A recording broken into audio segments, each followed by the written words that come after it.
चलिए सर, अब last topic बचा है प्रॉपर्टीज ऑफ सॉलिड। बहुत ध्यान से देखिएगा कि सर अब हमें पढ़ना है प्रॉपर्टीज ऑफ सॉलिड। क्या पढ़ना है सर? Properties of solid. बिल्कुल सर, बहुत ध्यान से देखिएगा। सर जो सॉलिड की प्रॉपर्टीज होती है ना, वो दो टाइप की होती है। कितने टाइप की? दो टाइप की। पहली जो होती है वो होती है इलेक्ट्रिकल प्रॉपर्टी। क्या सर? Electrical property. और दूसरी जो होती है सर वो मैग्नेटिक प्रॉपर्टी। कौन सी होती है? Magnetic property. क्लियर है?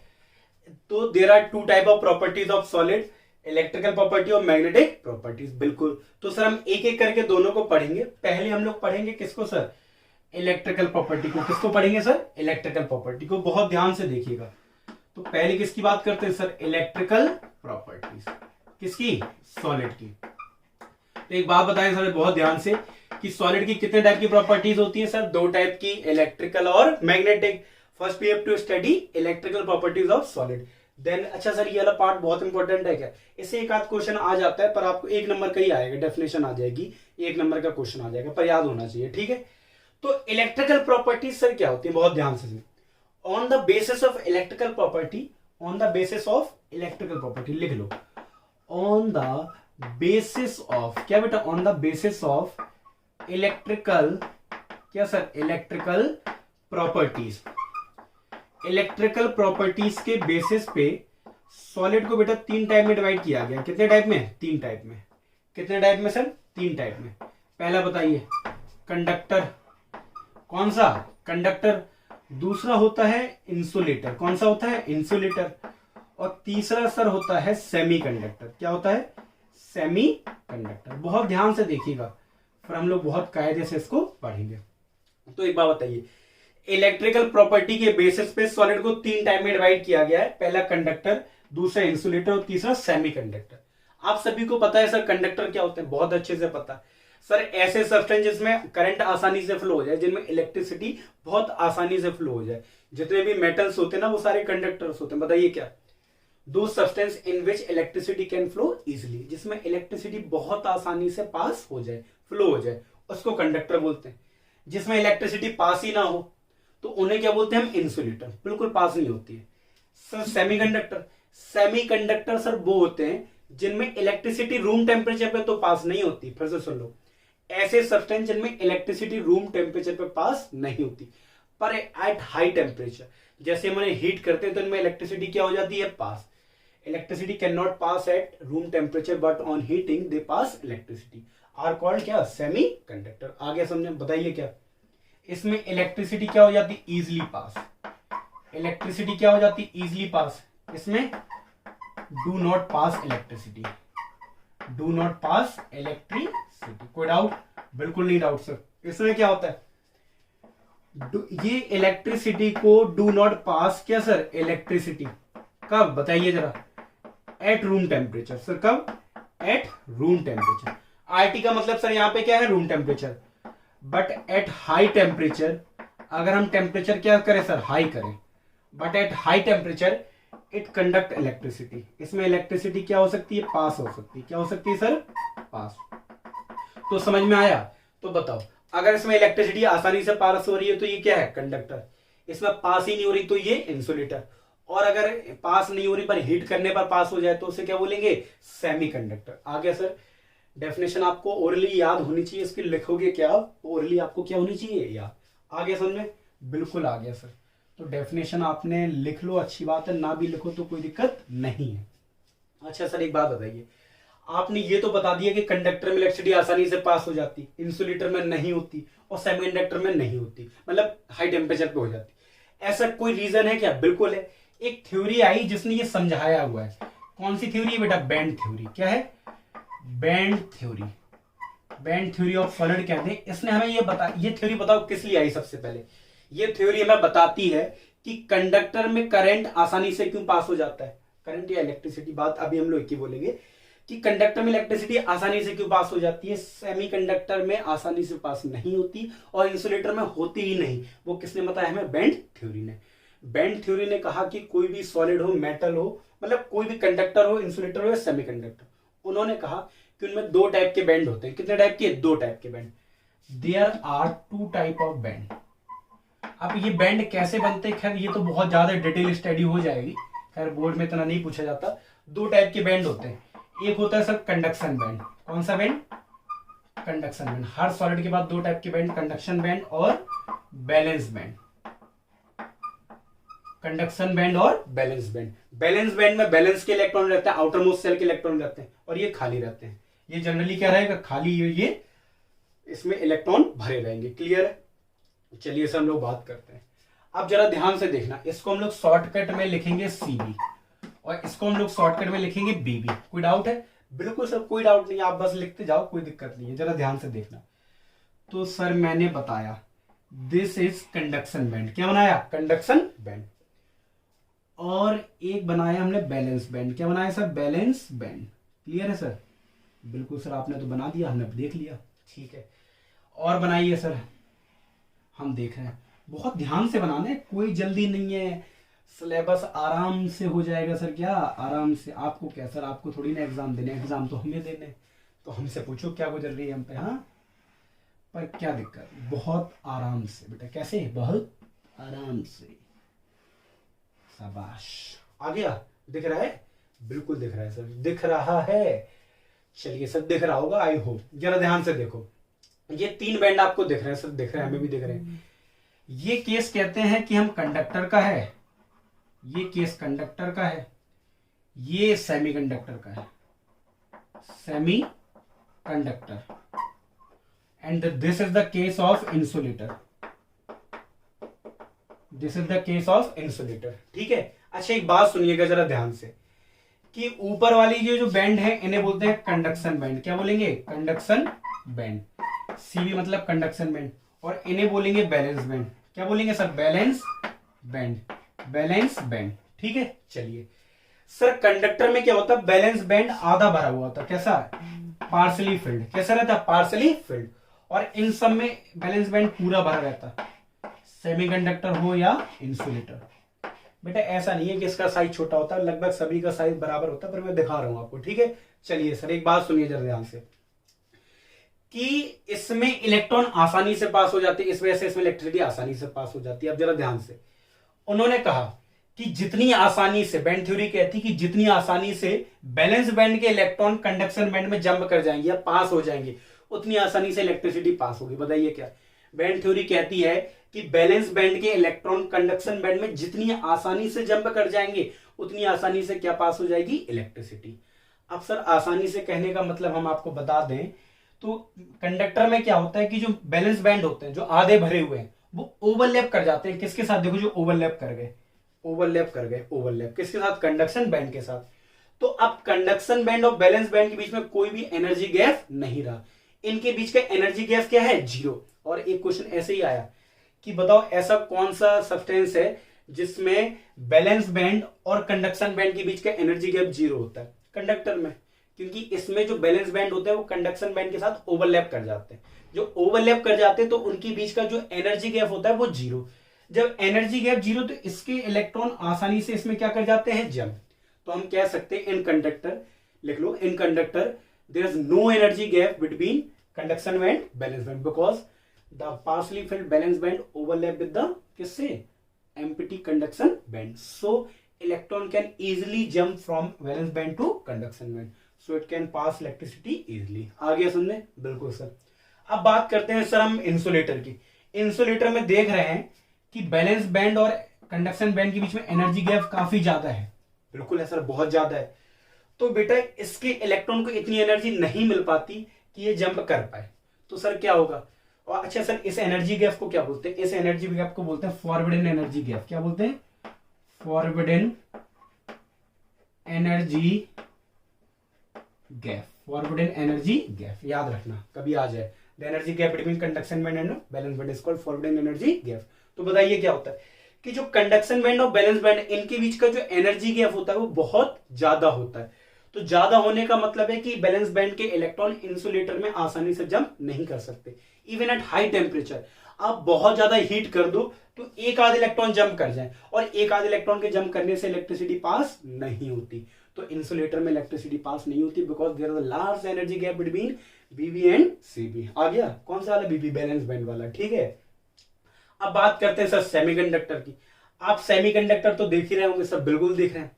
आप ये देखिए कि सेमीकंडक्टर में एनर्जी गैप तो है, पर क्या ज्यादा है? नहीं, कंडक्टर से तो ज्यादा कंडक्टर में तो है नहीं, पर इंसुलेटर से कम है। तो इसका मतलब इलेक्ट्रॉन नॉर्मली तो जंप नहीं कर सकते, इलेक्ट्रॉन रूम टेम्परेचर पे बैलेंस बैंड से कंडक्शन बैंड नहीं जा सकते।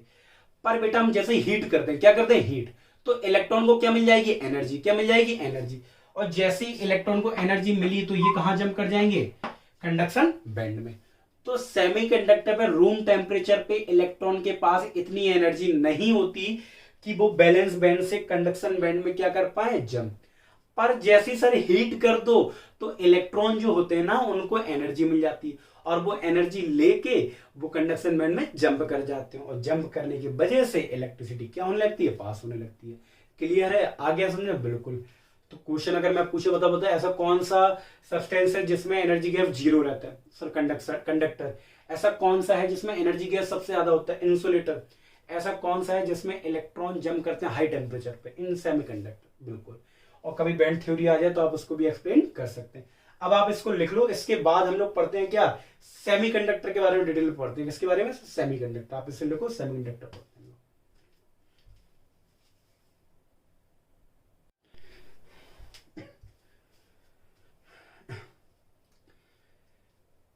चलिए सर, अब हम लोग पढ़ते हैं किसके बारे में? सेमीकंडक्टर के बारे में। किसके बारे में? सेमीकंडक्टर। बहुत ध्यान से देखना, जितना ये प्यारा वर्ड है ना उतनी ज्यादा इसमें डिटेल है। सर सेमीकंडक्टर होते क्या है? मैं जब भी सेमीकंडक्टर की बात करूं ना, तो आप ये चीज समझना कि सेमीकंडक्टर या तो सिलिकॉन का क्रिस्टल होता है या जर्मेनियम का क्रिस्टल। सिलिकॉन का क्रिस्टल और जर्मेनियम का क्रिस्टल। क्लियर है? और सिलिकॉन और जर्मेनियम कौन से ग्रुप में होते हैं सर? सिलिकॉन और जर्मेनियम होते हैं 14 ग्रुप में, और इनके पास 4 बैलेंस इलेक्ट्रॉन होते हैं। आउटर मोस्ट में इलेक्ट्रॉन कितने होते हैं? 4। क्लियर है? सर आउटर मोस्ट इलेक्ट्रॉन क्या करते हैं? बॉन्ड बनाते हैं, बस इतना याद रखो। तो बताओ सेमीकंडक्टर किसका क्रिस्टल होता है? सिलिकॉन का या जर्मेनियम का? ठीक है। चलिए सर, सेमीकंडक्टर क्या होते हैं ये मैं आपको ऑलरेडी बता चुका हूं। अब ये सर कितने टाइप के होते हैं? इंसान कितने टाइप के होते हैं? सर 2 टाइप के, प्योर और इम्प्योर। कैसे? प्योर और इम्प्योर, जो शुद्ध हो और अशुद्ध हो। बिल्कुल। तो प्योर इंसान तो बहुत कम होते हैं, आप सभी को पता है। तो प्योर सेमीकंडक्टर भी बहुत कम होते हैं, प्योर सेमीकंडक्टर। और सर प्योर सेमीकंडक्टर की बात करें ना, इन्हीं को हम लोग प्यार से बोलते हैं इंट्रिंसिक। क्या बोलते हैं सर? Intrinsic semiconductor. बिल्कुल सर, आ गया समझ में, बहुत कायदे समझ में आ गया ना। चलिए, और दूसरा होता है सर इम्प्योर सेमीकंडक्टर। बिल्कुल सर, आप तो बिल्कुल सही कह रहे हैं, इम्प्योर सेमीकंडक्टर। क्लियर है? चलिए सर, इम्प्योर सेमीकंडक्टर को सर दूसरा नाम जो हम लोग प्यार से बुलाते हैं वो एक्सट्रिंसिक। क्या होता है? Extrinsic semiconductor. चलिए सर, आप कह रहे तो हम भी इसे प्यार से क्या बुला लेते हैं? एक्सट्रिंसिक। चलिए, अच्छा सर एक बात बताइए कि इंट्रिंसिक क्या होता है? चलिए, हमने क्या बोला था? सेमीकंडक्टर का मतलब सिलिकॉन और जर्मेनियम का क्रिस्टल। अच्छा एक बात सुनो, इलेक्ट्रिसिटी तभी पास हो सकती है या तो आपके पास फ्री इलेक्ट्रॉन हो या होल हो। या तो आपके पास फ्री इलेक्ट्रॉन हो या क्या हो? होल, मतलब पॉजिटिव चार्ज हो। क्लियर है? होल का मतलब पॉजिटिव चार्ज ही मानेंगे हम लोग। ठीक है। चलिए सर, हम लोग बात करते हैं सिलिकॉन का क्रिस्टल। हम सिलिकॉन मान के किसी एक को मान के चलना पड़ेगा। सिलिकॉन मान लिया मैंने, ठीक है। तो मैंने मान लिया कि हमारे पास ये सिलिकॉन का क्रिस्टल है जो कि प्योर सेमीकंडक्टर है। प्योर कैसा है बेटा? प्योर कैसा है? प्योर। चलिए सर, आप कह रहे तो हम प्योर भी मान ले रहे हैं, कोई दिक्कत नहीं, ये सिलिकॉन का क्रिस्टल है। अब जो देखिए ये जो लाइन दिख रही है, ये है कोवेलेंट बॉन्ड। क्या है? Covalent bond. और एक सिंगल कोवेलेंट बॉन्ड आप सभी को पता होगा कि 2 इलेक्ट्रॉन के कॉम्बिनेशन से बनता है। एक एक इलेक्ट्रॉन की शेयरिंग होती है, तब जाके एक सिंगल कोवेलेंट बॉन्ड बनता है। चलिए सर, पता है हमें। तो ये होते क्या, अब बात करते हैं। देखो जरा ध्यान से, तो हर बॉन्ड में कितने इलेक्ट्रॉन है? 2।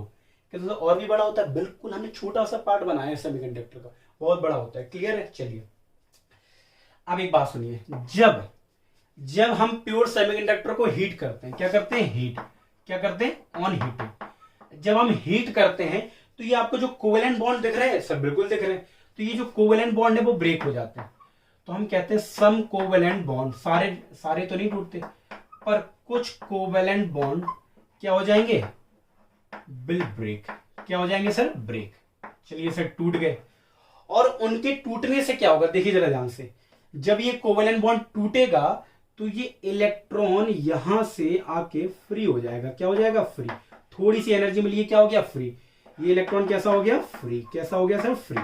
तो बताइए, जब ऑन हीटिंग किया तो कुछ कोवेलेंट बॉन्ड टूटे, उससे दो चीजें बनी, बहुत ध्यान से सुनना। इलेक्ट्रॉन यहां पास हुई तो इलेक्ट्रॉन कैसा हो गया? फ्री। और इसकी जगह क्या होगी? खाली। क्या हो गई? खाली। और खाली जगह को बेटा हम लोग क्या बोलते हैं? होल। क्या बोलते हैं? होल। तो बताइए, हीट करने पर कुछ कोवेलेंट बॉन्ड टूटे, जिसकी वजह से फ्री इलेक्ट्रॉन, क्या बेटा? Free electron and hole are produce. Free electron and hole are produce. Clear है? और यही फ्री इलेक्ट्रॉन और होल इलेक्ट्रिसिटी को क्या करेंगे? पास करेंगे। इलेक्ट्रिसिटी को पास करने में क्या करेंगे? मदद करेंगे। तो इस टाइप के सेमीकंडक्टर को क्या बोलते हैं? Pure semiconductor. बताइए, वैसे ये फिजिक्स का पार्ट है, केमिस्ट्री में पढ़ रहे हैं, अच्छी बात है, पर ज्यादा डिटेल में नहीं बढ़ेंगे, उतना है जितना हमारे सिलेबस में है। तो चलिए बताइए, जब सेमीकंडक्टर को हम हीट करते हैं, या सिलिकॉन या जर्मेनियम क्रिस्टल को जब हम हीट करते हैं सर, तो उनके कुछ कोवेलेंट बॉन्ड ब्रेक हो जाते हैं। जब कुछ कोवेलेंट ब्रेक हो जाते हैं तो फ्री इलेक्ट्रॉन और होल प्रोड्यूस होते हैं, और यही दोनों इलेक्ट्रिसिटी को कंडक्ट करते हैं, मतलब इलेक्ट्रिसिटी को पास होने में क्या करते हैं? मदद करते हैं। सर इलेक्ट्रॉन तो समझ में आता है कि मूव करेगा तो इलेक्ट्रिसिटी पास करा लेगा। होल कैसे मूव करते हैं? होल कैसे मूव करते हैं तो हम आपको बता दें, जरा ध्यान से देखना। सर जहां देख रहे हो ये बिल्कुल सर देख रहे, जैसे ही यहां होल हुआ, इस बेचारे पे नहीं रहा जाएगा। ये कह रहे यार हमारे बिना जब तक हम हैं तुम्हारी जिंदगी में सूनापन नहीं रहने देंगे। ये अपना इलेक्ट्रॉन यहां दे देता है, लो। जैसे ये इलेक्ट्रॉन यहां आए, इनका दुख तो भर गया, इनका दुख भरा तो इनका दुख क्या हो गया? खाली। तो इनकी जिंदगी सूनी हो गई, और इनकी जिंदगी सूनी करने भरने के लिए कोई बगल वाला इलेक्ट्रॉन अपना दे देगा। तो इस तरीके से होल क्या कर रहे हैं? मूव। पहले होल यहां था, अब होल यहां हो गया। अब कोई इन्हें इलेक्ट्रॉन दे देगा तो होल वहां हो जाएगा। सर आप पागल बना रहे हैं हमें, इलेक्ट्रॉन ही मूव कर रहे हैं, होल तो कहा जाता है। क्या कहा जाता है? कि होल ही मूव कर रहे हैं। ठीक है, पहले होल यहां था, फिर यहां हो गया, फिर वहां। रियल में इलेक्ट्रॉन ही मूव करते हैं। ठीक है, तो बताइए, हीट किया, कुछ कोवेलेंट बॉन्ड टूट गए, कोवेलेंट बॉन्ड के टूटने से फ्री इलेक्ट्रॉन और होल बन गए, और फ्री इलेक्ट्रॉन और होल के प्रोड्यूस होने से इलेक्ट्रिसिटी क्या हुई? पास। और इस टाइप के सेमीकंडक्टर को हम लोग क्या बोलते हैं? Pure semiconductor. आगे समझे? बिल्कुल। अब क्लियर है सर? बिल्कुल। अब जब प्योर सेमीकंडक्टर में हम लोग इम्प्योरिटी मिला देते हैं, क्या मिला देते हैं? इम्प्योरिटी। क्या मिला देते हैं? इम्प्योरिटी ऑफ हायर ग्रुप और lower group element. Higher group और लोअर ग्रुप एलिमेंट दिख रहा होगा, आई होप आप लोगों को दिख रहा होगा। जब प्योर सेमीकंडक्टर में इम्प्योरिटी हायर ग्रुप और लोअर ग्रुप एलिमेंट की हम मिला देंगे, तो जो सेमीकंडक्टर बनेगा उसे हम लोग क्या बोलेंगे? Impure semiconductor. बताइए क्या बोलेंगे?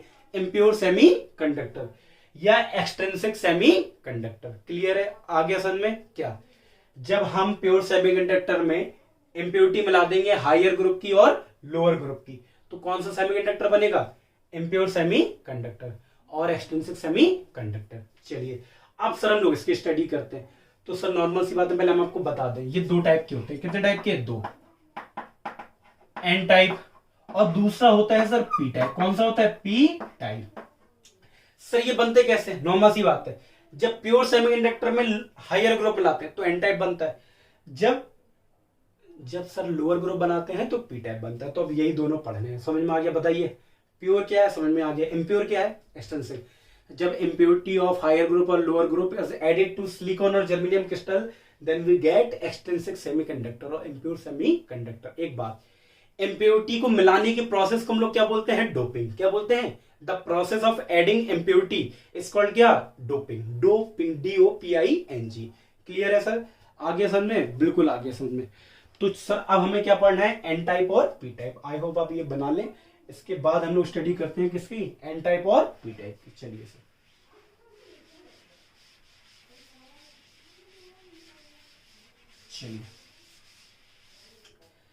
चलिए सर हम लोग सबसे पहले स्टडी करते हैं एन टाइप की। एन टाइप सेमीकंडक्टर क्या होते हैं? बहुत ध्यान से देखिएगा। मैंने बोला था जब impurity of higher group element, when impurity of higher group element आप ऐड कर देंगे, एडेड टू सिलिकॉन और जर्मेनियम क्रिस्टल, जब आप ऐड कर देंगे तो जो सेमीकंडक्टर बनेगा उसे क्या बोलेंगे? N type. क्या बोलेंगे? N type. Sir higher group lower group क्या बोल रहा है, बिल्कुल समझ में नहीं आ रहा। अगर हम बात करें, आपको पता हो 13, 14 और 15, आपको पता हो 16, 17, 18 ग्रुप होते हैं। 13 ग्रुप के एलिमेंट कौन होते हैं? बैगन, आलू, गाजर इन थैला, सभी को पता है सर, बिल्कुल हमें भी पता है। और इसके कहीं सब्जी सुनो पार्वती, क्लियर है। और इसका होता है सर नाना पाटेकर, ऐश्वर्या सब बेकारी। अब बताओ सिलिकॉन जर्मेनियम कौन सा ग्रुप है? 14। अब ये कौन सा ग्रुप है? हायर ग्रुप, और ये लोअर ग्रुप, ठीक है। अगर इसमें आप ये वाले ग्रुप मिला दोगे, इनके कोई एलिमेंट इसमें मिला दो तो कौन सा बनेगा? N type. और इनमें से कोई एलिमेंट मिला दोगे तो कौन सा बनेगा? पी टाइप, क्लियर है। तो बताइए, हमने एक सिलिकॉन का क्रिस्टल बना लिया, आप भी बना लो सर, बना लिया हमने, ये सिलिकॉन का क्रिस्टल बन गया। चलिए, ये सिलिकॉन का क्रिस्टल जैसे ही बना, अब हमने मिला दी इसमें इम्प्योरिटी। क्या मिला दी? इम्प्योरिटी हायर ग्रुप की, आर्सेनिक को मिला दिया। किसको मिला दिया? आर्सेनिक। जैसे ही आप इसमें आर्सेनिक मिलाओगे तो आर्सेनिक किसी एक सिलिकॉन को हटा देगा। चलिए सर, हटा दिया उसने। अब एक बात बताओ, ये कौन से ग्रुप का है? 15 ग्रुप के पास। इसके पास 5 बैलेंस इलेक्ट्रॉन होंगे। कितने बैलेंस इलेक्ट्रॉन होंगे? 5। तो 4 इलेक्ट्रॉन ने तो एक इसका, एक इसका, एक इसका, एक यहां तो बॉन्ड बन गए। 5वां इलेक्ट्रॉन को जैसी थोड़ी सी एनर्जी मिली, देखो अपने आप फ्री नहीं होगा, थोड़ा सा हीट दोगे क्या हो जाएगा? फ्री। तो हम कहते हैं जब हायर ग्रुप की इंप्योरिटी मिलाते हैं तो एक फ्री इलेक्ट्रॉन प्रोड्यूस हो जाता है थोड़ी सी हीट देने पर, और इस फ्री इलेक्ट्रॉन की वजह से इलेक्ट्रिसिटी क्या होगी? कंडक्ट। तो बताओ एन टाइप सेमीकंडक्टर में क्या हुआ? जब हमने हायर ग्रुप के एलिमेंट की इंप्योरिटी को मिलाया तो फ्री इलेक्ट्रॉन प्रोड्यूस हुआ। क्या प्रोड्यूस हुआ? Free electron produce, free electron are produce. अच्छा एक बात बताओ, इलेक्ट्रिसिटी अब किसकी वजह से होगी? इलेक्ट्रिसिटी होगी इलेक्ट्रॉन की वजह से। इलेक्ट्रॉन पे कौन सा चार्ज? Negative charge. और नेगेटिव का पहला वर्ड क्या होता है? एन। तो एन टाइप सेमीकंडक्टर इसलिए से बोलते हैं। आगे सुन, बताओ क्या? जब हम सिलिकॉन में हायर ग्रुप के एलिमेंट की इंप्योरिटी मिलाएंगे तो फ्री इलेक्ट्रॉन बनेगा, और इसी फ्री इलेक्ट्रॉन की वजह से इलेक्ट्रिसिटी क्या होगी? प्रोड्यूस। क्योंकि इलेक्ट्रिसिटी फ्री इलेक्ट्रॉन की वजह से हुई, और इलेक्ट्रॉन पे नेगेटिव चार्ज होता है, और नेगेटिव चार्ज का पहला वर्ड एन होता है, इस वजह से एन टाइप सेमीकंडक्टर बोलते हैं। क्वेश्चन कैसे आता है? क्वेश्चन ऐसे आता है, silicon doped with arsenic. Question आएगा सिलिकॉन डोप्ड विथ आर्सेनिक, बताओ कौन सा सेमीकंडक्टर है? आपको पता है ये 14 है, ये 15 है। 14 में किसको मिलाया? 15 को। तो कौन सा बनेगा सर? N type. कौन सा बनेगा? N type. अब हम लोग को लास्ट पढ़ना है सर पी टाइप। कौन सा पढ़ना है? P type. देख लो बहुत ध्यान से। चलिए, लास्ट बचा है सर हमारा कौन सा टाइप? P type semiconductor. कौन सा? P type. जब इंप्योरिटी कौन सी? लोअर ग्रुप की मिला दो, लोअर ग्रुप एलिमेंट की, मतलब सिलिकॉन और जर्मेनियम में आप ये वाले ग्रुप कोई भी मिला दो तो जो सेमीकंडक्टर बनेगा उसे हम लोग क्या बोलेंगे? सर नॉर्मल सी बात है, पी टाइप सेमीकंडक्टर। सब पी टाइप क्यों बोला, जरा ध्यान से देखना। सिलिकॉन सिलिकॉन सिलिकॉन सिलिकॉन का क्रिस्टल है ये सर, है। चलिए है बना दिया सर, बना दिया, ठीक है। अब हमने इसमें इंप्योरिटी मिला रहे हैं। क्या मिला रहे हैं? इंप्योरिटी। इंप्योरिटी मान लो मिला रहे हैं गैलियम की। किसकी मिला रहे हैं? गैलियम। जब गैलियम में इनकी इंप्योरिटी मिलाएंगे तो गैलियम हटा देगा किसी को, हटा दिया। अच्छा बताओ ये कौन से ग्रुप का है? 13 ग्रुप का। इसके पास बैलेंस इलेक्ट्रॉन कितने होंगे? 3। तो एक इलेक्ट्रॉन यहां यूज हो गया, एक इलेक्ट्रॉन यहां, एक इलेक्ट्रॉन यहां। तो यहां इस वाले बॉन्ड में तो फिर सर एक ही इलेक्ट्रॉन होंगे, दूसरे इलेक्ट्रॉन की जगह क्या होगी? खाली। तो इसका मतलब है जब हम लोअर ग्रुप की इंप्योरिटी मिलाते हैं तो एक होल क्रिएट हो जाता है। क्या क्रिएट हो जाता है? Whole, vacancy. वैकेंसी का मतलब क्या होता है? होल। और मैंने बताया था, और इस होल को पूरा करने के लिए बगल वाला इलेक्ट्रॉन आएगा तो यहां होल क्रिएट हो जाएगा, और यहां होल को पूरा करने के लिए यहां का इलेक्ट्रॉन जाएगा। तो ऐसे ही होल क्या करते रहेंगे? मूव करते रहेंगे। इसकी वजह से इलेक्ट्रिसिटी क्या होगी? पास। अब इलेक्ट्रिसिटी किसकी वजह से पास हो रही? होल की वजह से। और होल पे कौन सा चार्ज होता है? पॉजिटिव। इस वजह से बोलेंगे पी टाइप सेमी कंडक्टर। आ गया समझ में? बिल्कुल आ गया। तो बताइए क्या होता है? आ गया? बिल्कुल आ गया। बहुत कायदे से आ गया सर, बहुत कायदे से, बहुत कायदे से। इनसे क्वेश्चन डेफिनेशन तो बहुत कम आती है, यही क्वेश्चन आ जाता है कि सिलिकॉन में बोरॉन मिला दिया तो बताओ कौन सा बनेगा? सर नॉर्मल सी बात है, पी टाइप। तो बताओ सेमीकंडक्टर कितने टाइप का होता है? सर 2 टाइप का। कितने टाइप का? दो टाइप का, प्योर और इम्प्योर, प्योर और इम्प्योर। सर बिल्कुल सही, प्योर और इम्प्योर, ठीक है। अब एक बात बताइए सर, प्योर क्या होता है, सिलिकॉन और जेनविन क्रिस्टल, जब हम इसमें इम्प्योरिटी मिला देते हैं, क्या मिला देते हैं, इम्प्योरिटी, तो क्या बनेगा, इम्प्योर, जिससे हम लोग क्या बोलेंगे, एक्सट्रिंसिक सेमीकंडक्टर। जब हम इम्प्योरिटी हायर ग्रुप एलिमेंट की मिला दें, हायर ग्रुप एलिमेंट की मिला दें, जब इम्प्योरिटी हायर ग्रुप के एलिमेंट की मिला दें तो एन टाइप बनता है, क्या बनता है, एन टाइप। और जब इम्प्योरिटी किसकी sir, impurity lower group element को मिला दें, लोअर ग्रुप एलिमेंट को, तो पी टाइप बनेगा, क्या बनेगा, पी टाइप। क्लियर है। इस तरीके से सेमीकंडक्टर खत्म होता है और लास्ट प्रॉपर्टी बची आपकी मैग्नेटिक प्रॉपर्टी। क्लियर है।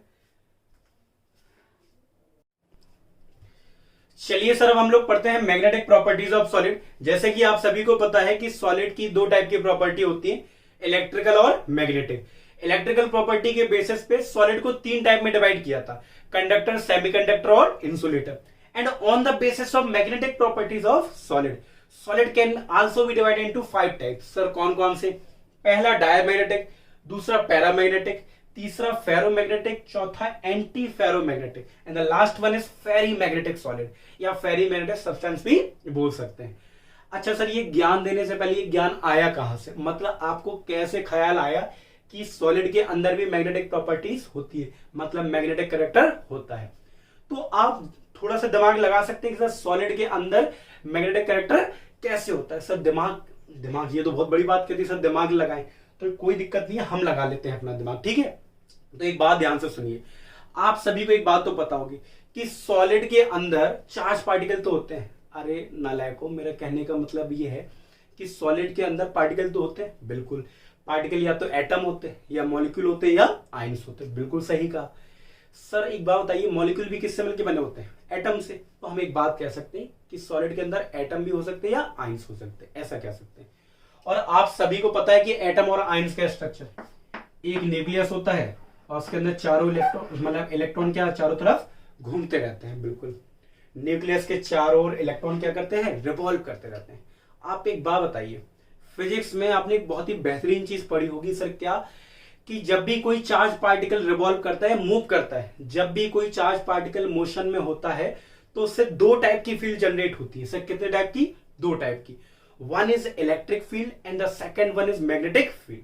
हम यहाँ इलेक्ट्रिकल फील्ड की बात नहीं करेंगे, हम यहाँ बात करेंगे मैग्नेटिक फील्ड। तो एक बात तो समझ में आ गई कि जब भी कोई चार्ज पार्टिकल मोशन में होगा तो दो टाइप। सर यहाँ कौन सा charge particle, electron charge particle है, मोशन में है, तो दो टाइप की फील्ड जनरेट करेगा सर। पहली कौन सी, इलेक्ट्रिक फील्ड, और दूसरी कौन सी, मैग्नेटिक फील्ड। कौन सी सर, मैग्नेटिक फील्ड, बिल्कुल। और एक बात बताइए, मैग्नेटिक फील्ड की स्ट्रेंथ को नापने के लिए एक पैरामीटर होगा, मैग्नेटिक मोमेंट। मैग्नेटिक मोमेंट, एक बात जरा ध्यान से सुनना, मतलब जितना ज्यादा किसी सब्सटेंस का मैग्नेटिक मोमेंट होगा उतना ही ज्यादा उसका क्या होगा, मैग्नेटिक कैरेक्टर। इसका मतलब सर हर इलेक्ट्रॉन का मैग्नेटिक मोमेंट होगा, बिल्कुल होगा। जब इलेक्ट्रॉन से मैग्नेटिक फील्ड जनरेट हो रही तो मैग्नेटिक मोमेंट तो होगा ही होगा। तो हम एक बात कह सकते हैं, हम सिर्फ इसकी बात करेंगे, अब किसकी, इसकी मैग्नेटिक मोमेंट, कि सर हर इलेक्ट्रॉन का मैग्नेटिक मोमेंट होता है। और सर इसे डिनोट करते हैं म्यू से। किससे डिनोट करते हैं, म्यू से। सर निकालते कैसे, मैं बता दे रहा हूं। म्यू निकालते हैं root N into N plus 1। Clear है। और यूनिट होती है इसकी बोर मैग्नेट्रॉन। और एन क्या होता है सर, एन होता है number of unpaired electron, number of unpaired electron. अच्छा सर, इससे आप एक चीज तो समझोगे कि अगर अनपेयर्ड इलेक्ट्रॉन ज्यादा है तो मैग्नेटिक मोमेंट क्या होगा, ज्यादा। और मैग्नेटिक मोमेंट ज्यादा मतलब उसमें मैग्नेटिक कैरेक्टर क्या होगा, ज्यादा। सर ये अनपेयर्ड और पेयर्ड इलेक्ट्रॉन क्या होते हैं, देखो जरा ध्यान से। अगर आप लोगों को थोड़ा बहुत पता होगा कि एक मान लो डिब्बा है, ये ऑर्बिटल है, अगर एक ऑर्बिटल में एक ही इलेक्ट्रॉन है तो अकेला है, अगर वो एक ऑर्बिटल में दो इलेक्ट्रॉन भरते हैं, अगर वो अकेला है तो अनपेयर्ड है, और उसके साथ दूसरा भी कोई है तो पेयर्ड है। क्लियर है, आ गया समझ में। चलिए सर, पेयर्ड इलेक्ट्रॉन का क्या होता है, पेयर्ड इलेक्ट्रॉन का कोई भी मैग्नेटिक मोमेंट नहीं होता है। आप सभी को पता है ना, फोर्स वेक्टर क्वांटिटी होती है, बिल्कुल सर। अगर फोर्स सेम डायरेक्शन में लगाया जाए तो फोर्स एड अप हो जाता है, और अगर अपोजिट डायरेक्शन में लगाया जाए तो क्या हो जाता है, कैंसिल। अगर मान लो हम इस डायरेक्शन में 5 न्यूटन लगा रहे हैं, इस डायरेक्शन 5 न्यूटन, तो रिजल्टेंट फोर्स क्या आएगा? 0। तो इसलिए ऐसी मैग्नेटिक मूवमेंट होता है, ऐसी क्या होता है? Magnetic movement. एक इलेक्ट्रॉन क्लॉकवाइज घूम रहा तो उसका मैग्नेटिक मूवमेंट मान लो ये है, और एक एंटी क्लॉकवाइज घूम रहा तो उसका मैग्नेटिक मूवमेंट ये है। तो दोनों एक दूसरे के मैग्नेटिक मूवमेंट को क्या कर देते हैं? कैंसिल। तो अगर कोई पेयर्ड इलेक्ट्रॉन है किसी में, सारे इलेक्ट्रॉन कैसे हैं? पेयर्ड, तो उनका कोई भी मैग्नेटिक मूवमेंट नहीं होगा। सिर्फ उन इलेक्ट्रॉन का मैग्नेटिक मूवमेंट होता है जो अनपेयर्ड होते हैं। इनका होता तो है पर ये आपस में क्या कर जाते हैं? कैंसिल। क्लियर है? चलिए, तो एक तरीके से हम लोग सर कह सकते हैं कि सर अनपेयर्ड इलेक्ट्रॉन की वजह से ही क्या होगा? मैग्नेटिक मूवमेंट होगा किसी सब्सटेंस का। पेयर्ड इलेक्ट्रॉन का मैग्नेटिक मूवमेंट में कोई भी कंट्रीब्यूशन नहीं होगा। सर समझ में आ गया। अब हम लोग बात करते हैं सर इनकी डेफिनेशन पे। इतना तो समझ में आ गया क्या कि हर इलेक्ट्रॉन का एक मैग्नेटिक मूवमेंट होता है। तो हम ऐसा भी कह सकते हैं हर आयंस का भी मैग्नेटिक मूवमेंट होता है। बिल्कुल होता है। क्लियर है? तो हर सॉलिड का मैग्नेटिक मूवमेंट होता भी होगा और नहीं भी, वो डिपेंड करता है रिजल्टेंट क्या आता है। क्लियर है?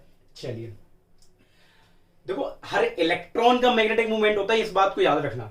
पर हर एटम और आयंस का या हर सॉलिड का मैग्नेटिक मूवमेंट हो भी सकता और नहीं भी, क्योंकि वो रिजल्टेंट देखना पड़ता पूरा, कैंसिल कर करा के सबको। ठीक है? चलिए, अब सर हम लोग बात करते हैं डायमैग्नेटिक, पैरामैग्नेटिक, फेरो, एंटी फेरो, फेरी। इनको हम पांचों को एक साथ ना पढ़ के हम लोग दो ग्रुप में बांटते हैं। पहले ग्रुप में सर हम लोग पढ़ेंगे डायमैग्नेटिक्स के बारे में। सर किसके बारे में? डायमैग्नेटिक। बिल्कुल सर, सही बात कह रहे हैं आप, डायमैग्नेटिक सब्सटेंस। और फिर हम लोग पढ़ेंगे पैरामैग्नेटिक सब्सटेंस के बारे में। किसके बारे में? Paramagnetic substance. बिल्कुल सही सर, आ गया समझ में? बिल्कुल आ गया। तो चलिए सर, हम पहले कंपेयर नहीं करना, इनको एक साथ पढ़ेंगे, फिर उन तीनों को एक साथ पढ़ेंगे। वो रीजन भी बता देंगे कि उन तीनों को एक साथ क्यों पढ़ेंगे। ठीक है? चलिए सर, डायमैग्नेटिक सब्सटेंस क्या होते हैं? Substance with so slight repulsion in the presence of external magnetic field. अगर इन्हें मैग्नेटिक फील्ड की प्रेजेंस में ये स्लाइटली रिपल करते हैं, क्या करते हैं? रिपल्सन शो करते हैं। मतलब समझ में आ रहा है? वीकली, बहुत वीकली रिपल्सन शो करते हैं, बहुत कम। Weakly repelled by magnetic field. कौन सी? External magnetic field. हम जब भी मैग्नेटिक फील्ड की बात करें ना, तो आप एक्सटर्नल मैग्नेटिक फील्ड मान लो। ठीक है? जैसे हम बाहर से एक मैग्नेट ला रहे हैं तो उससे एक्सटर्नल मैग्नेटिक फील्ड निकलेगी, बिल्कुल निकलेगी। तो अगर उसकी प्रेजेंस में ये क्या कर रहा है? वीकली रिपल कर रहे हैं। ऐसे substance which are weakly repelled by external magnetic field are called क्या? डायमैग्नेटिक। सर ऐसा क्यों? क्योंकि इनके पास एक भी अनपेयर्ड इलेक्ट्रॉन नहीं होता है। कंटेन्स पेयर्ड इलेक्ट्रॉन, सारे के सारे क्या होते हैं? पेयर्ड। हमने बताया था अगर इलेक्ट्रॉन सारे के सारे पेयर्ड हैं तो उनका नेट मैग्नेटिक मूवमेंट क्या होता है? 0। आपको याद होगा, क्योंकि मैग्नेटिक मूवमेंट सिर्फ और सिर्फ किसकी वजह से होता है? पेयर्ड इलेक्ट्रॉन की वजह से। आ गया? बिल्कुल सर, एग्जाम्पल इनके बिल्कुल H2O, अगर हम बात करें इसकी C6H6 NaCl, ये इसके एग्जाम्पल होते हैं। क्लियर है? आ गया सर। सर डायमैग्नेटिक ऐसे सब्सटेंस होते हैं जो मैग्नेट की प्रेजेंस में या एक्सटर्नल मैग्नेटिक फील्ड की प्रेजेंस में वीकली रिपल करें। इन्हें ले जाओ तो वीकली रिपल्सन शो करते हैं, तो डायमैग्नेटिक। क्योंकि इनके पास एक भी पेयर्ड इलेक्ट्रॉन नहीं, सारे अनपेयर्ड इलेक्ट्रॉन नहीं होते, तो इनका नेट मैग्नेटिक मोमेंट क्या होता है? 0। चलिए सर, पैरामैग्नेटिक ये क्या होते हैं? सर ये मैग्नेट की प्रेजेंस में या मैग्नेटिक फील्ड की प्रेजेंस में वीकली अट्रैक्ट करते हैं। क्या करते हैं? अट्रैक्ट। सो वीकली अट्रैक्ट, क्या बेटा? Weakly attract by magnetic field. कौन सी मैग्नेटिक फील्ड नालायक को? एक्सटर्नल। कौन सी? External magnetic field. बिल्कुल सर, आगे समझ में। अच्छा सर, एक बात बताइए, तो अट्रैक्ट कर रहे हैं तो इसका कुछ ना कुछ नेट मैग्नेटिक मोमेंट तो होगा। बिल्कुल। तो इसमें अनपेयर्ड इलेक्ट्रॉन भी होंगे, तो बिल्कुल।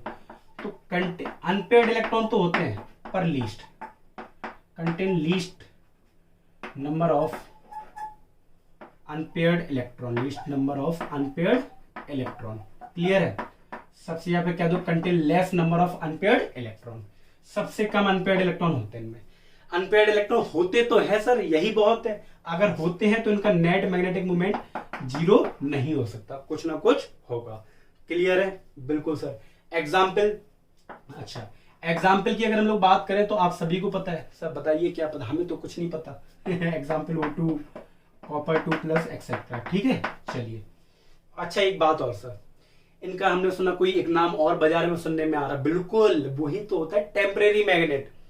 ये इनके अंदर मैग्नेटिक कैरेक्टर तब तक मौजूद रहता है जब तक मैग्नेट की प्रेजेंस में रहते हैं। ये अट्रैक्शन, फिर से सुनो, जब तक मैग्नेटिक फील्ड रहेगी तब तक इनका मैग्नेटिक कैरेक्टर रहेगा। जैसे ही हटा दोगे मैग्नेटिक कैरेक्टर, इनका मैग्नेटिज्म क्या हो जाएगी, लूज हो जाएगी।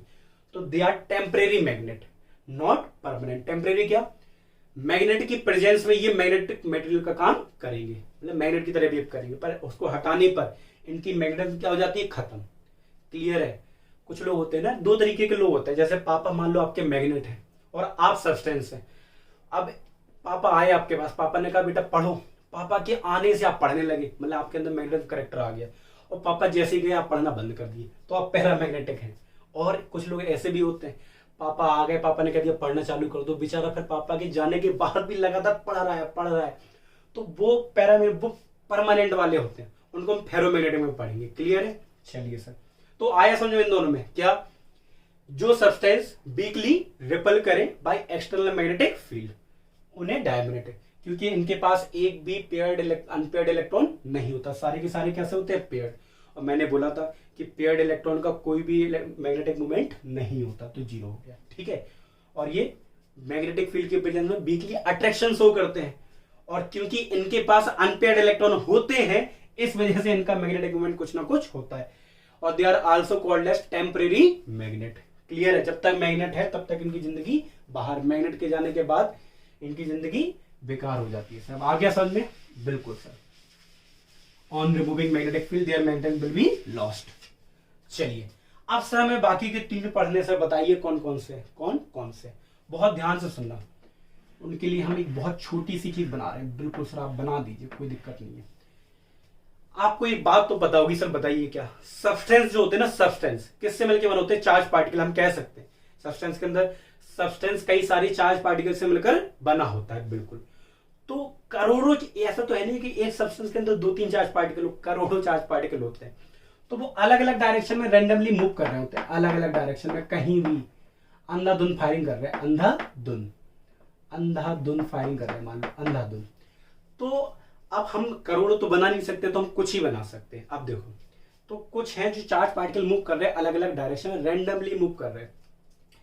पर जरा ध्यान से सुनना, जो charge particle same direction move कर रहे हैं उनका एक ग्रुप बना दो, इनका एक ग्रुप बना दो, इनका एक ग्रुप बना दो, इनका, और इन्हीं को बोलते हैं सर डोमेन्स। क्या बोलते हैं? डोमेन्स। डोमेन्स क्या होता है? ग्रुप ऑफ चार्ज पार्टिकल या ग्रुप ऑफ आयंस और इलेक्ट्रॉन। क्लियर है। आयंस या इलेक्ट्रॉन का ग्रुप, ये मेटल आयंस भी हो सकते हैं और क्या हो सकते हैं, इलेक्ट्रॉन भी हो सकते हैं। क्लियर है। बिल्कुल सर। तो इनके एक ग्रुप को क्या बोलेंगे, डोमेन। तो बताओ इसमें कितने डोमेन दिख रहे हैं आपको? सर 4 ग्रुप दिख रहे हैं और 4 डोमेन है, 1 2 3 4। क्लियर है। एक बात, क्या सर किसी भी सब्सटेंस में 4 ही डोमेन होते हैं? नालायकों, क्या इतने ही चार्ज पार्टिकल होते हैं? नहीं सर, करोड़ों होते। तो डोमेन्स भी कितने होते होंगे? करोड़ों ग्रुप बनते होंगे। क्लियर है। पर हम करोड़ों तो बना नहीं सकते बोर्ड में, कुछ लेके ही आपको समझा रहे हैं। ठीक है सर। अच्छा एक बात आइए, इसका कुछ ना कुछ, ये इलेक्ट्रॉन है, मान लो ये इलेक्ट्रॉन है, तो इसका कुछ ना कुछ क्या होगा, मैग्नेटिक मूवमेंट। इसका भी कुछ ना कुछ मैग्नेटिक मूवमेंट है, क्योंकि दोनों सेम डायरेक्शन में है तो ऐड हो जाएगा। तो हर, ये डोमेन हो गया, तो हर डोमेन का कुछ ना कुछ मैग्नेटिक मूवमेंट होगा। बिल्कुल होगा। और इसी वजह से हम लोग कहते हैं कि हर डोमेन एक टिनी मैग्नेट की तरह काम करता है, छोटी सी मैग्नेट की तरह काम करता है। कौन? डोमेन। तो इसमें कई सारी छोटी छोटी डोमेन है, कितनी? 4 मैग्नेट है, ऐसा कह सकते हैं। क्लियर है। आप सुनो, 3 चीजें हो सकती। अभी बेचारे अकेले रखे थे, आजादी से कहीं उल्टा सीधा घूम रहे थे, पर हमने बाहर से जैसे ही एक्सटर्नल मैग्नेटिक फील्ड अप्लाई की, when we apply the external magnetic field, ये डायरेक्शन है किसकी? जैसे द डायरेक्शन ऑफ क्या सर? एक्सटर्नल, किसकी बताइए? Magnetic field. External magnetic field आ गया? बिल्कुल सर आ गया। चलिए, अब जब आपने एक्सटर्नल मैग्नेटिक फील्ड अप्लाई की तो 3 घटनाएं घट सकती, सर बताइए क्या? पहली घटना ये घटेगी कि सारी, जरा ध्यान से समझना, बहुत ध्यान से। क्या सर? कि जो सारे के सारे डोमेन्स हैं, सारे के सारे डोमेन्स की डायरेक्शन मैग्नेटिक फील्ड की डायरेक्शन की तरफ हो जाए। देखो, सारे के सारे डोमेन्स किसकी तरफ अलाइन हो गए? मैग्नेटिक फील्ड की डायरेक्शन की तरफ। मतलब इसमें बताओ क्या हुआ? On applying external magnetic field, all domains क्या सर? ऑल डोमेन्स आर क्या? अलाइन, क्या सर? अलाइन, अलाइन क्या sir? Align, align in the direction of external magnetic field. Clear है? मतलब समझ में आया? हमने जैसे इस सब्सटेंस में अनमैग्नेटाइज था पहले, जैसे ही हमने एक्सटर्नल मैग्नेटिक फील्ड अप्लाई की तो सारे डोमेन्स की डायरेक्शन मैग्नेटिक फील्ड की डायरेक्शन में हो गई। और बेटा एक बात बताओ, अगर सारे डोमेन्स की डायरेक्शन मैग्नेटिक एक ही डायरेक्शन में हो गए सभी, तो एक बात बताओ जरा, तो इनके मैग्नेटिक मोमेंट तो जुड़ जाएंगे, तो इनका मैग्नेटिक मोमेंट तो बहुत ज्यादा हो जाएगा। अगर सारे फोर्स एक ही डायरेक्शन में लग रहा है तो रिजल्टेंट फोर्स बहुत ज्यादा हो जाता। ऐसी सारे डोमेन्स की डायरेक्शन एक तरफ, तो हर डोमेन्स का जो मैग्नेटिक मोमेंट होगा वो तो क्या हो जाएगा? बहुत हाई। तो म्यू नेट इक्वल टू क्या हो जाएगा? तो वो बहुत हाई हो जाएगा, बहुत ज्यादा हाई। तो इसकी वजह से हम कह सकते हैं ये स्ट्रांगली अट्रैक्टिव करते हैं, ये वाले सब्सटेंस क्या करते हैं? Strongly attracted. और ये सब्सटेंस होते कौन से? ये होते हैं सब फेरोमैग्नेटिक। कौन से होते हैं? फेरोमैग्नेटिक। कौन से सब्सटेंस होते हैं? फेरोमैग्नेटिक। आ गया समझ में? बताइए, अगर एक्सटर्नल मैग्नेटिक फील्ड अप्लाई करने पर सारे डोमेन्स की डायरेक्शन मैग्नेटिक फील्ड की डायरेक्शन की तरफ हो जाए तो जो सब्सटेंस बनता है उसे क्या बोलते हैं? फेरोमैग्नेटिक। क्या बोलते हैं सर? फेरोमैग्नेटिक। और फेरोमैग्नेटिक सब्सटेंस क्या होते हैं? ये मैग्नेट की तरफ स्ट्रांगली अट्रैक्ट करते हैं, strongly attracted by magnetic field. और एक बात, ये बिहेव एज परमानेंट मैग्नेट, ये परमानेंट मैग्नेट की तरह भी काम करते हैं। सर ये क्या होता है? ये कौन सी बला है?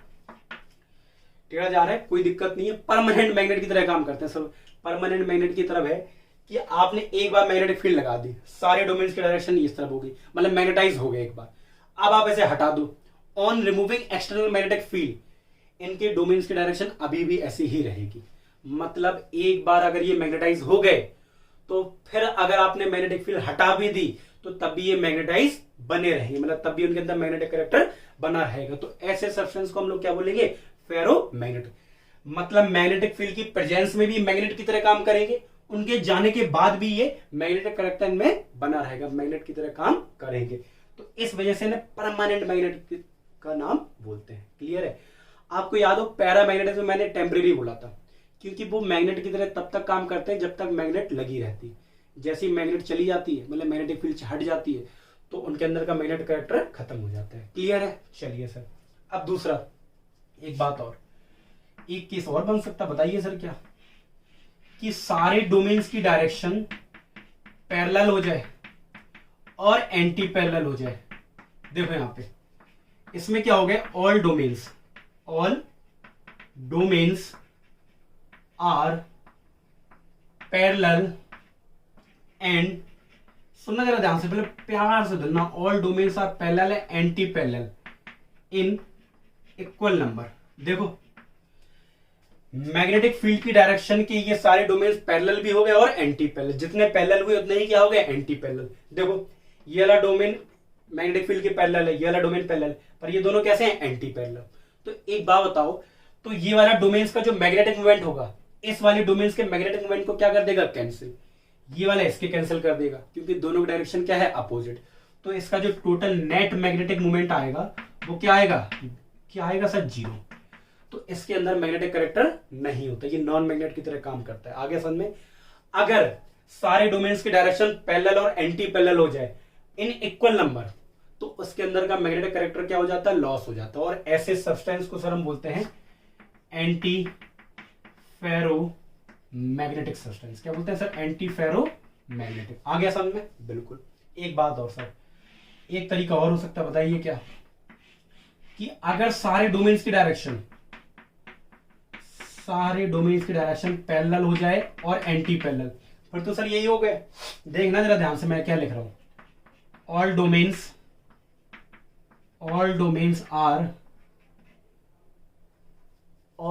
आर अलाइन भी कह सकते हो, align parallel and anti parallel clear है? In unequal number. अगर सारे के सारे डोमेन्स पैरेलल और एंटी पैरेलल तो है, पर अनइक्वल नंबर में है। देखिए सर 1 2 3 पैरेलल है और ये वाला एंटी पैरेलल है, तो एक बात बताइए, ये वाला मैग्नेटिक मोमेंट इस वाले मैग्नेटिक मोमेंट को क्या कर देगा? कैंसिल। बिल्कुल। तो यहां तो 0 हो गया, पर इन दोनों की डायरेक्शन क्या है? सेम है। तो ये दोनों मैग्नेटिक मोमेंट क्या हो जाएंगे, ऐड हो जाएंगे। तो इनका मैग्नेटिक मोमेंट जो आएगा नेट 0 के बराबर तो नहीं होगा। इसका मतलब है सर इसके अंदर कुछ ना कुछ मैग्नेटिक कैरेक्टर रहेगा, और इसी टाइप के सब्सटेंस को हम लोग बोलते हैं फेरी मैग्नेटिक। क्या बोलते हैं सर, फेरी मैग्नेटिक। आ गया, बिल्कुल सर। सर सब्सटेंस के अंदर कई सारे डोमेन्स होते हैं, हर डोमेन्स का मैग्नेटिक मोमेंट होता है, पर आपने जैसी एक्सटर्नल मैग्नेटिक फील्ड लगाई, अगर सभी डोमेन्स की डायरेक्शन एक्सटर्नल मैग्नेटिक फील्ड की डायरेक्शन की तरफ हो गई, तो ऐसे सब्सटेंस को हम फेरोमैग्नेटिक बोलेंगे, और ये स्ट्रांगली अट्रैक्टेड होते हैं मैग्नेटिक फील्ड की तरफ बहुत तेजी से, बहुत तेजी से। क्लियर है? और ये परमानेंट मैग्नेट की तरह काम करते हैं, मतलब मैग्नेटिक फील्ड की प्रेजेंस में भी इनके डोमेन इसी तरफ रहेंगे और हटाने पर भी ऐसे रहेंगे, मतलब उनके अंदर मैग्नेटिक कैरेक्टर मौजूद रहता है मैग्नेटिक फील्ड की प्रेजेंस में भी और हटाने पर भी। इस वजह से हमें इन्हें परमानेंट मैग्नेट बोलते हैं। ठीक है? और highest number of unpaired electron होते हैं इनमें, तो नॉर्मल सी बात है मैग्नेटिक मोमेंट तो सबसे ज्यादा होगा ही होगा। इसमें बताइए, इसमें क्या होता है, अगर एक्सटर्नल मैग्नेटिक फील्ड अप्लाई करने पर सभी डोमेन्स की डायरेक्शन पैरेलल और एंटी पैरेलल हो और इक्वल नंबर में हो, तो उनके डोमेन्स के जो मैग्नेटिक मूवमेंट होते हैं वो आपस में कैंसिल हो जाते हैं, जिनसे उनका नेट मैग्नेटिक मूवमेंट क्या आ जाता है, 0। तो ऐसे सब्सटेंस को एंटी फेरो बोलते हैं। इसको बताइए, अगर एक्सटर्नल मैग्नेटिक फील्ड लगाने पर डोमेन्स की डायरेक्शन पैरेलल भी हो और एंटी पैरेलल हो, बट इन अनइक्वल नंबर में, मतलब कुछ डोमेन्स के मैग्नेटिक मूवमेंट तो कैंसिल हो जाएंगे पर कुछ के ऐड हो जाएंगे, तो जो टोटल मैग्नेटिक मूवमेंट आएगा वो 0 नहीं होगा, मतलब कुछ ना कुछ तो होगा।